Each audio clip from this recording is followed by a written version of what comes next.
They have, I must say, Canada is stepping up the military participation because Mark knew, they were low, and now they're stepping it up, and that's a very important thing. But never say never. Never say never.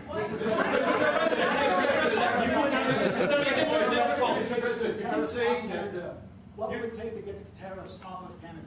Well, we'll be talking about different things. Like, we want to protect our automobile business, and so does Mark.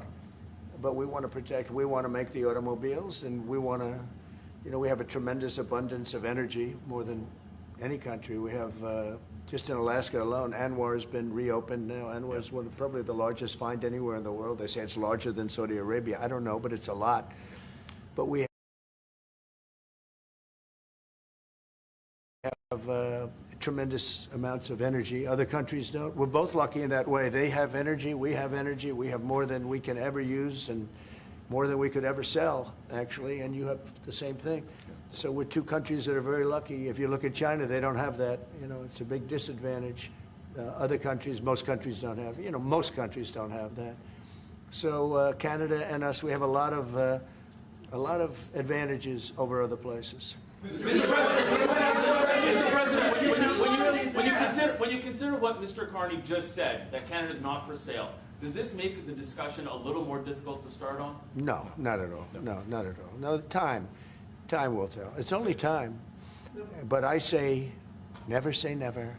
I've had many, many things that were not doable, and they ended up being doable, and only doable in a very friendly way. But if it's to everybody's benefit, Canada loves us and we love Canada. That's, I think, the number one thing that's important. But we'll see. I mean, over time, we'll see what happens. China. I was hoping you can clarify something. Earlier this morning in Capitol Hill, Secretary Bessent said that there had been no negotiations yet with China. You have said something differently. Can you clarify that? They want to meet, and they're doing no business right now. And those ships are turning around in the Pacific Ocean. Big turn. Those are big ships. Those ships take about 10 miles to turn. And, we lost $1 trillion to China on trade because of an incompetent president that we had who preceded me, grossly incompetent. You're finding it out more and more now. And by not trading, we're losing nothing. So we're saving $1 trillion. It's a lot. But they want to negotiate, and they want to have a meeting, and we'll be meeting with them at the right time. But you haven't met with them yet. I have not met with them, no, of course. You would know if I met. I'd tell you. They want to meet, but, we are right now. Look, they're suffering greatly. Their economy is suffering greatly because they're not doing trade with the U.S. And they made most of their money off the U.S. Don't kid yourself. They don't make the money off other countries like this. And they were making. We had a trade imbalance. We had a deficit, or they had a surplus. Another way of saying it, of more than $1 trillion. Think of it, more than $1 trillion.